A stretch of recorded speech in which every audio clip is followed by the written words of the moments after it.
আসসালামু আলাইকুম। আশা করি প্রত্যেকেই ভালো আছেন এবং মহান আল্লাহ তাআলার অশেষ রহমতে আমি অনেক ভালো আছি।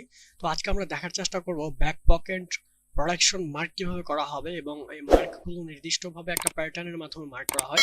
আপনি যদি মার্ক সিস্টেম না জানেন তাহলে এই ভিডিওটা আপনার জন্য। সম্পূর্ণ ভিডিওটা মনোযোগ সহকারে দেখবেন এবং আমার চ্যানেলে যদি নতুন হয়ে থাকেন বা ফার্স্ট টাইম ভিজিট করে থাকেন তাহলে অবশ্যই একটা রিকোয়েস্ট থাকবে সাবস্ক্রাইব করার জন্য।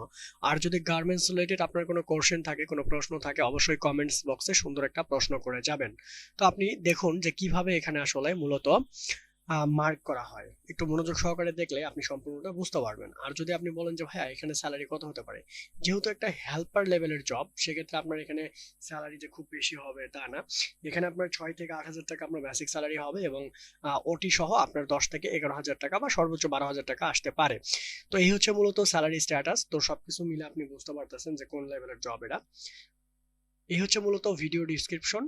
অ্যান্ড আপনার অবশ্যই সাবস্ক্রাইব করুন এবং কমেন্টস বক্সে কমেন্টস করে যাবেন। সম্পূর্ণ ভিডিওটা মনোযোগ সহকারে দেখার জন্য অসংখ্য ধন্যবাদ।